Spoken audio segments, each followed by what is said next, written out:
Esenlikler Türk ellerine, Türk obalarına ve tüm dünyaya.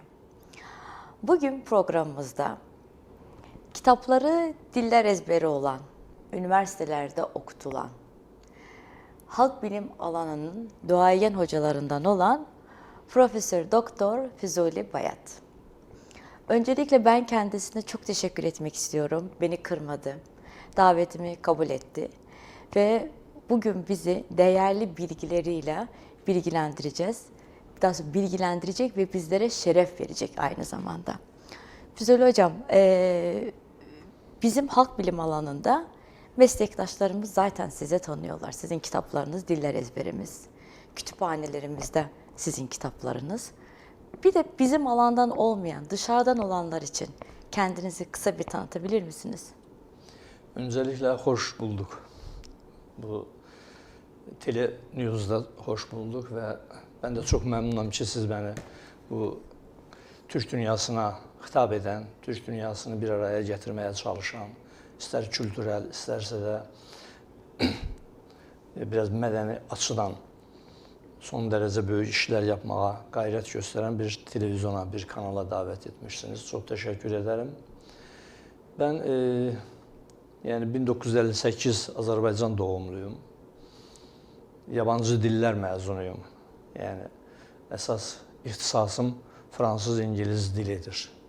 Bir ara 2-3 sene İngiliz dili hocası olarak liseyde ders vermişim. Ondan sonra Özbekistan'a gittim. Orada doktoramı savundum. Yani geçmiş Sovyetlerde 2 aşamalı doktora vardır. Ondan sonra Azerbaycan'a geldim. 1997 senesinde de Azerbaycan'da 2. aşama doktoramı savunup, yani birincisi PhD olarak 1990, ikincisi de Doctor of Sciences olarak 97'de savundum. Bunu Türkiye'de profesörlüğe eşdeğer olarak tutuyorlar. Uzun zaman Bilimler Akademisi'nde çalıştım. Bir ara Bakı Devlet Üniversitesi'nde de pedagogik derslerini verdim, Oğuznamə derslerini verdim. Türkiyolojinin ister halk bilimi, isterse de dil, isterse de tarih alanında çalışmalar yaptım. Türkiye'de Gaziantep Üniversitesi'nde aşağı yukarı 9 ile yakın çalıştım. Burada dil dersleri verdim. Halk bilimi dersleri değil, dil derslerine. Əski Türkçe, Orta Türkçe, Çağdaş Türk ləhcələrindən Özbəkçəyi dərs olarak verdim. Kitaplarım hem halk bilimi alanında, hem dil alanında, hem de dil tarihi alanında yayınlanmıştır. Aşağı yukarı Türkiye'de 19'dan çok kitabım yayınlandı. Tataristan'da, yani Rusya'da yayınlanan kitaplarım, İran'da yayınlanan kitaplarım, Özbekistan'da yayınlanan kitaplarım vardır. Ve hala da devam ediyor benim bildiğim kadarıyla. Ediyor, tabii ki. Ne kadar hayat varsa bizim de işimiz budur. Bundan ibarettir. Yani. Zaten sizler var olun ki bizler de sizlerin yolunda ilerleyelim. Teşekkür ederim.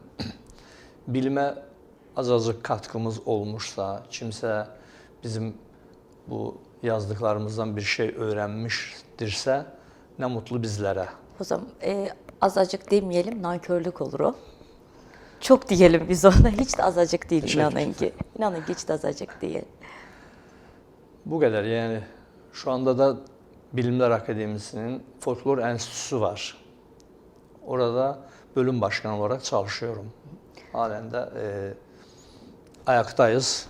Şükür. Yola devam. Şükür. Yani çalışmaya devam. Çünkü hocam sizin çalışma alanınız çok geniş halk bilim alanında. Umayyanan'ı çalışıyorsunuz, çıkış noktalarını çalışıyorsunuz, etimolojini, Türk tarihini, karşılaştırmalı bilim yapıyorsunuz. Bunu anlat bitmez. Hele bir programa, hatta bizim programa hiç yetmez. Onun için ben bizim programa dair sizden kısa bilgiler alacağım. Şimdi programımızın ismi Dansın Ritmi. Dans deyince akla ilk halk oyunları da geliyor. Eğer yanlışım varsa lütfen düzeltin. Doğru. Affınıza sığınarak devam etmek istiyorum. Bana göre bugün mevcut olan halk danslarının birçoğunun çıkış noktası şaman danslarından gelmektedir. Yani şamanın yaptığı ritüellerden kaynaklanıyor. Onlardan doğmuştur. Ne kadar doğru biliyorum, ne kadar yanlış biliyorum, bunu size bırakacağım. Siz o kısmı aydınlatın. Eğer öyleyse nasıl bu hale gelmiş? Şimdi dediğiniz gibi ben yöresel diyelim veya herhangi bir Türk Cumhuriyeti'ni kapsayacak çalışma yapmadım. Evet. Türk mitolojisini yazdım. Tüm Türk kavimlerini, milletini kapsayan. Türk şamanlığını yazdım. O da aynen. Destan dünya, Türk destan dünyasını yazdım. Köroğlu yazdım. O da 17 Türk xalqları arasında okunan Oğuznamələri yazdım. Yani dediğiniz gibi tüm Türk dünyasına hitap eden çalışmalar yaptım. Çalışmalarım bu yöndedir. Çünkü bu mənə böyük zevk veriyor. Çok geniş, zengin bir kültüre sahibi. Bu kültürü de öğrenmek bizim boynumuzun borcudur. Dansa gəldikdə, söz konusu dansa gəldikdə, genel itibariyle kanaat böyledir. Yani dans insanlığın yaşından da önce vardı. Tüm dallar, mesela Homo sapiens'ten önce dans vardı. Bunu nasıl diyoruz? Çünkü yaranan tüm canlılar dans ediyor, oynuyor. Oyun, canlı varlığın kendini tasdik, kendini kanıtlama şeklidir. Çünkü insanın kendi vücudu dans ediyor, nefes kendi alırken. vücudu dans, değil mi? sular da Yürürken. dans ediyor, Bu da bir dağlar danstır. da, havalar da dans ediyor. Yani tümüyle doğa, tümüyle kainat, tümüyle evrenin hepsi danstadır, dans ediyor. İnsansa Homo sapiens'ten sonra ortaya çıkmışsa bir Evet. bilinçli varlık gibi, ondan çok önceler, hatta 100 bin, belki de 100 milyon yıl önceler de dans vardı. Hayvanların ilk eğitim şekli, ilk kendini tasdik, ayakta durma şekli dansdır, oyundur. İnsan da ilk doğan kimi, bebek de anadan olduğundan hemen sonra dansa başlar. Yani elleriyle hareketler, ayaklarıyla, vücut ile hareket, başı ile hareket, hatta çıxardığı səslər də o dansın bir nevidir. Yani dans dedikdə beden diliyle, vücut diliyle istədiklərimizi karşı tərəfə çatdırmaqdır. Eğer bir bebek kelimeleri söyleyemiyorsa, ki halen o aşamaya gelmemişse, o isteğini vücut diliyle, yani o dansla annesine veya diyelim ki yakın çevresine ifade etmiş oluyor. Bu bağlamda dansın ritüel bir anlamı da vardır. Yani daha doğrusu tüm danslar ve oyunlar başlangıçta ritüel karakterlidir. Yani belli bir odak noktasına dayanmaktadır. Daha sonraki gelişme döneminde bunlar ayrılıyorlar. Ritüel özelliğini koruyanlar da vardır. Onu kaybedip eğlenceye dönüşenler de vardır. Onu kaybedip daha estetize olunmuş, bize vücut diliyle zevk verebilecek danslar şeklinde bürünenler de vardır. O zaman hocam kısa bir şaman ritüeli izleyelim mi?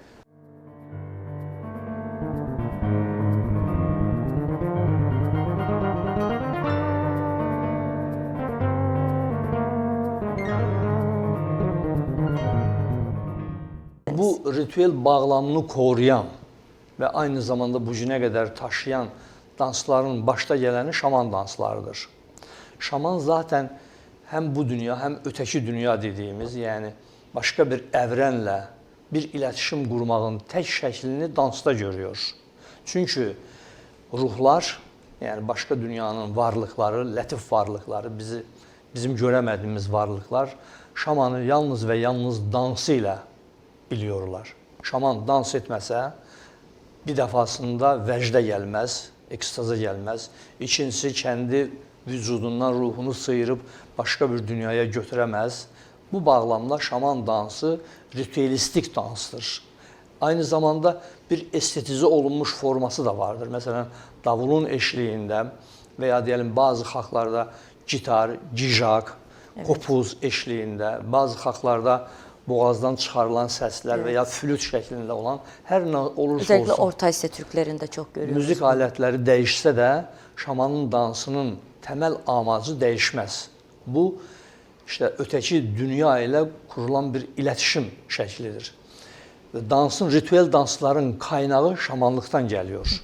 Yani bugünkü mesela diyelim ki biraz estetize olunmuş, biraz da belki de yanlış yorumlanmış şaman dansları deyilen mesela dans grupları yaratılıyor. Evet. Halbuki onun mesela bizim bildiğimiz şaman dansıyla uzaktan yakından alakası yok. Ama onu yaşatmağa çalışmaları, onu o şekilde lanse etmeleri, 21. yüzyılın bu teknoloji çağına ayak uydurmaları kendi başına bir güzelliktir, kendi başına bir bilimselliktir. Çünkü bunu tam temelini bilməsə belə, amma en azından bunu topluma bu şekilde Yani en empoze azından etmesi güzeldir. özüne bir dönüş var. Tabii bir ki umuttur yani bu kendisi. fikir, bilinç altında bir dönüş düşüncesi yattığından ismini böyle koyuyor. Şaman dansları. Halbuki evet. Dediğim gibi de bireysel şaman dansıyla alakası yoktur. Bir de şaman bireysel olduğu için hiçbir şamanın dansı diğer şamanın dansını tekrarlamaz. Ha, öyle 5 mi? aşağı 3 yukarı bu dansların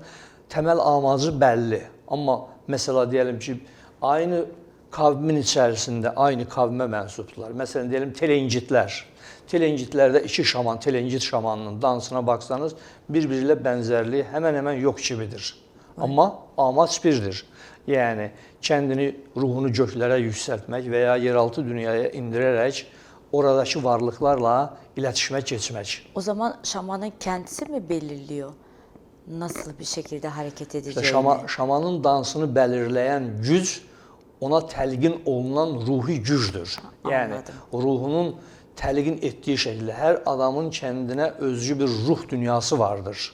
Yani şu anda mesela 8 milyar yer üzerinde insan varsa her birinin kendi ruhuna uygun bir algılama şekli, bir düşünce şekli var. Ona göre insanlar birbirine benzemiyor. Şamanın dansını buna benzetin. Mesela diyelim 1000 şaman varsa 1000 şamanın bireysel olarak dansları farklıdır. Ama son dönemlerdeki neo şamanlık ortaya çıktı. Bu sırada mesela bazı diyelim kolektif bayramlar vardır. Mesela toplumsal bayramlar. Mesela Israk bayramı. Yakut veya saha sahəsində ilk kımızı, yani attan alınan ilk südü doğaya saçarak kurban verirler ki bu yılımız bereketli olsun, atlarımız bol olsun. Çünkü onların kesim kaynakları atların bu varlığından. Temmuz ayında olan bayram değil mi galiba? Evet. Bu biraz da bahara doğru olan bayramdır. Bizim mesela diyelim ki Nevruz bayramına Nevruz'da eşdeğerde olan. eşdeğer bayramdır. Çünkü Orada güneşi mesela, onlar kuzeydeki tabii, Türkler Temmuz ayında görüyor. 10 şaman eğer dans ediyorsa onlar ritmi tutuyorlar. Çünkü orada hərəsinin farklı dans etmesi bu yalnız ritüel yaparken mevcuttur. Ama kolektif şekilde hatta 20 şaman olarsa onlar aynı tempoda dans ediyorlar. Çünkü burada artık topluma verilen mesajı bozmamak adına farklı danslar olarsa bir defasında göz yorurlar. Kime bakacaksan, hangi dansı izleyeceksen bilmezsen. Ama onlar aynı şekilde, aynı anda diz çökerek davulu yukarı kaldırıp tokmağı vurarlar. Aynı anda kalkarlar, sağa, sola yaslanarlar, yukarı bakarlar, zıplarlar. Tüm bunların her birisinin büyük anlamı vardır. Tanrı'dan bize verilenleri biz de doğaya veriyoruz, biz de hayvanlara veriyoruz, biz de insanlara ötürüyoruz. Şaman bir arabulucudur zaten. Evet. Ötekilerle bizimkiler arasında bir arabulucudur. Evet. Dans nedir? Modern dans diyelim, şaman dansı olmasın. Hı hı. O da aynı şeydir. O da doğadaki enerjiyle seyredenleri birleştirmektir. Çünkü o enerji, aldığı enerjiyle dans ediyor. O dansı da işte seyircilere ötürmeye çalışıyor. Onlara zevk veriyor. Eğer estetize bir danstırsa, eğer diyelim ki biraz daha çok bədiləşdirmişsə, poetikləşmişsə, yine de onun temelinde bir enerjini ötürme vardır. Çünkü biz neyirik? Zevk alıyoruz ve o zevk bize belli bir döneme yetmiş oluyor.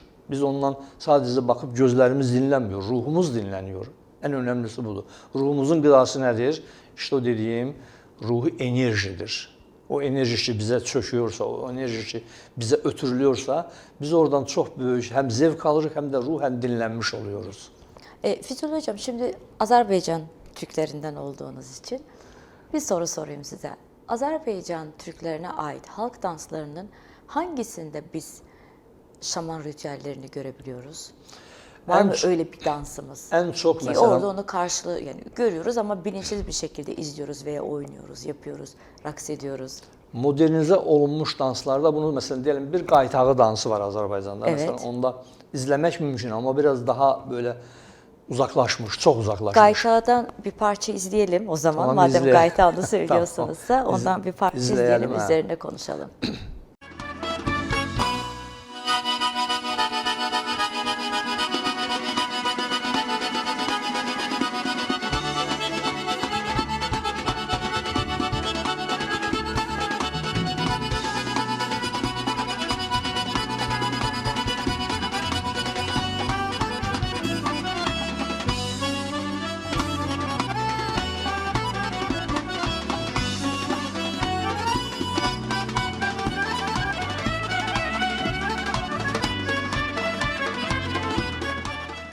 işte veya digər dans olsun. Amma daha çox mesela o ritüelistik şeyi anlama, mevsimsel anlamı kəndində barındıran Azərbaycanda iki böyük dans nevi vardır. Bunun biri halaydır, digəri yallıdır. Halay, yallı. Halay, yallı. Halay, yallı aynı değil o zaman. Ayrıdır təbii ki, bir-birinlə bənzər tərəfləri vardır. O bənzər tərəfdə deyəlim ki, kollektiv şəkildə oynamalıdır. Tək oynamıyor. Məsələn, Qaytağıda da tək oynamıyorlar, amma tək oynanıla da bilir. Süleymani havası var Azərbaycanın, çox məşhur havadır. Tək də oynaya bilərsən, iki ilə də oynaya bilərsən. Yəni, bireysəllik vardır bunlarda. Və ya deyəlim, məsələn, 101-i havası bir zamanlar olmuş, amma şu anda oynanmıyor, bilinmiyor. Əski bizim toylarda, düğünlərimizdə ən çox oynanan havalardan biridir. Yəni, ağır başlı havadır. 101 havasını tək oynuyorsan. Yəni, onu kollektivlə oynamağa gərək yox. Halay, yallı tək oynanılmaz. Mümkün deyil, imkansızdır. Çünki oyunun təbiəti onu çağrışdırır. Ona görə halayda, məsələn, deyəlim ki, həm söz vardır, həm ritm vardır, həm hərəkət vardır, həm də bir enerjini ötürmə vardır. İki qrup yüz-yüzə durar. Bir də Azərbaycanda halaylar artıq yalnız və yalnız qadınların oynadığı bir dans növüdür. Yallıysa biraz karışıqdır. Yallıda həm erkəklər, həm qadınlar. Erkək ayrı, qadınlar ayrı oynaya bilər, karışıq da oynaya biliyorlar. Və şu anda ən çox oynanan yallı nevlərindən biri karışıq yallılardır. Erkək və bayanlar bir yerdə düğünlərdə oynuyor. Və ya toplumsal bayramlarda və ya deyəlim, hər hansı bir göstərilərdə, bayramlarda yallı. Məsələn, deyək, Nevruz bayramında ki, Azərbaycanda siz də bilirsiniz, çox təntənə ilə kutlanıyor. Orada gedilən yallılarda işte o şəkildə karışıq şəkildə oynuyorlar. Halayda ise öyle karışıklık yoktu. Halayda iki grup yüz-yüzə durar. Ritm yallı ritmine benzemiyor. Çünkü yallıda daha çeviş, daha hızlı hareketler. Daha hızlı bir ritim varsa, halayda o daha ləngerli bir ritimdir. Böyle şey diyorlar. Sağa, sola gidiyorlar. Bir de ayak hareketleri vardır. O ayağı öne atıyor, birini geri, sonra ters şekilde. Peki o ayak hareketlerinin kendi sembolik anlamları var mı? Nasıl? Ayak hareketlerinin bir sembolik anlamları var mı acaba? Tabii. Mesela diyelim ki o neyi gösteriyor? Bu bizim verilen enerjinin bizi irəliyə götürməsini simgeliyor. Yani öne atılan her bir adım bizi öne doğru çekiyor. Arkaya nedir? Arkayı da unutmayacağız. Yani keçmişimizi unutmayacağız. Böyle bir mesaj halay bize vermiş olur. Halay hem de kelime itibariyle bir ordu mensubunun, mesela bir halay insan, Azərbaycanda böyle bir halay insan, yani bir dəstə insan. Bir dəstə insan. Bir dəstədir. Halaya çağırmak, insanları halaya çağırmak, yani hər hansı bir etkinliğe davet etmək, dışarıda bırakmamak anlamında. Şu anda mesela halay Azərbaycanın cənub bölgesinde, Masallı, biraz Lənkəran, biraz Leriş, biraz yardımlı bölgelerinde halen de devam etmektedir. Düğünlerin, biraz eski düğünler diyelim buna, çünkü bugün düğünler değişmiş, olmazsa olmazlarından biridir. Kına yaktıların olmazsa olmazlarından biridir. Yallı öyle değildir. Yallı mesela diyelim ki, o da kollektif oynanır, o da düğünlerde oynanır tabii ki, ama kına yaktının olmazsa olmazı yallı değildir. Yani onsuz da yallı. Azərbaycanın cənub bölgesinde hiçbir kına yaktı halaysız olmaz.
Şimdi o sembolik dediğiniz şeyleri daha detaylı öğrenmek istiyorum sizden. Muhtemelen seyirciler de çok merak etti onu. Diğer Türk halklarında da yalay ve yalay gibi daha doğrusu danslar vardır. O zaman yapılan ayak hareketlerindeki bu sayıların hepsi aynı sembolik anlamları taşıyor değil mi? Çünkü çıkış noktaları Hemen halk bilimi. Hemen hemen aynı. Mesela deyək, yallıda eğer şey diyorlarsa, ayakları ters koyup hem estetik bir şey verir, insana zevk verir, hem de onun bir sembolik anlamı vardır. Mesela diyelim ki, sanki mesela yallıda atlama bir şey vardır. Mesela ayakları öyle ters çeviriyorlar ki, sanki mesela geçmişin veya bugünün sıkıntılarından, sonra bazı şeylerinden atlama. Yani atlama şeyi.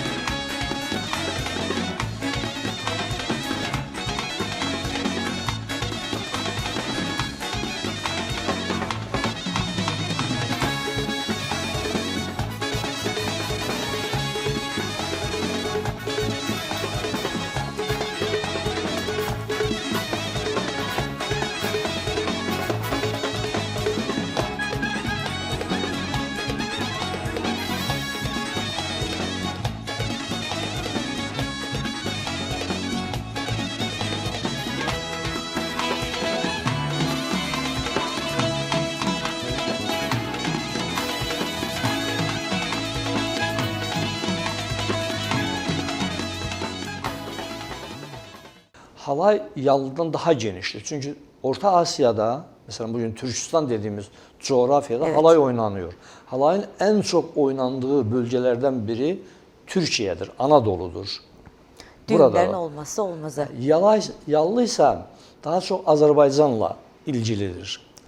Mesela diyelim Türkiye'nin bazı bölgelerinde yallıya benzer danslar vardır ama bu daha çok Azerbaycanla bağlıdır. Spesifik olarak Azerbaycanla, özellikle de Azerbaycanın mesela diyelim Naxçıvan bölgesi, Azerbaycanın Bakü'de şu anda yaşayan insanların oynadığı bir oyun evidir. Halay dediğim gibi çok geniştir. Türk dünyasının birleştiren eğer bir dans hangisidir derseniz ben söylerim ki o halaydır.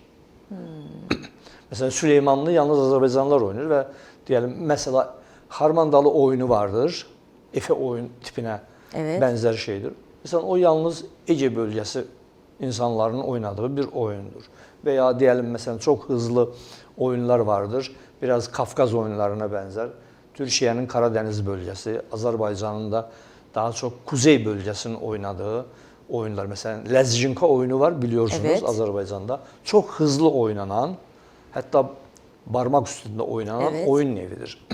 Bu bizim Kafkaz'a milattan çok önce gelip burada artık vatan yaptığımız, burada yerleştikten sonra bazı halkların ya sonradan gelmiş ya da yerel olabilecek halklarla kaynayıp karıştıktan sonra onlardan aldığımız dans növlerinden biridir.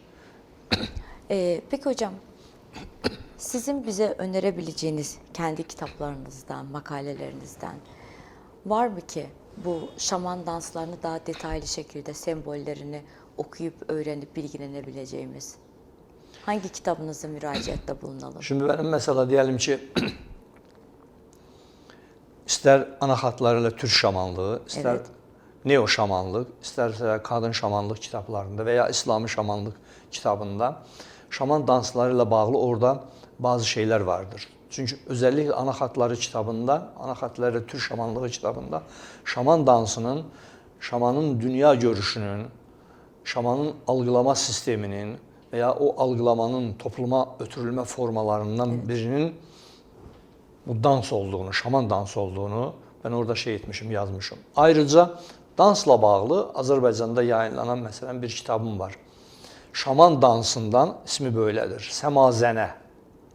Yani bugünkü dini Tengrilikten İslam'a getirdiniz. Evet, İslam'a keçid. Yani bugünkü ritüelistik bir gelenek olan ister semahlar, ister semalar, Mevlevi semaları ayrı, Alevi Bektaşi semahları ayrı.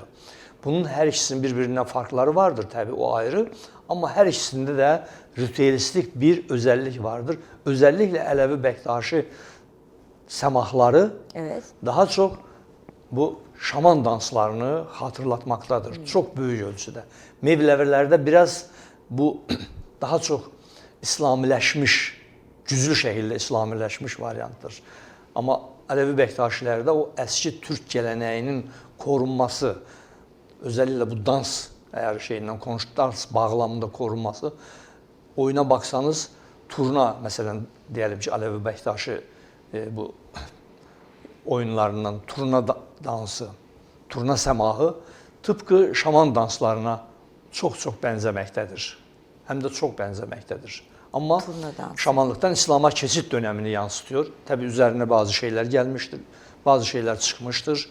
İşte böyle yani bir transformasyona, bir dönüşüme uğramıştır. Süreç devam ediyor ama dönüşerek. Anladık.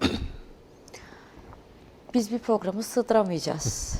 Çünkü Evet. bilgiler çok, süre az. Öğrenmek istediğim çok şey var ve eminim ki benim gibi öğrenmek isteyen bunları detaylı şekilde çok seyircimiz var, çok meslektaşım var. Hocam son demiyorum. Devamını diliyorum o zaman.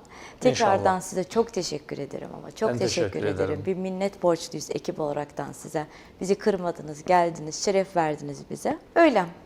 Umarım yeteri kadar size daracık zamanda bilgileri iletebildik. Bir sonraki programda görüşmek dileğiyle. Hoşça kalın.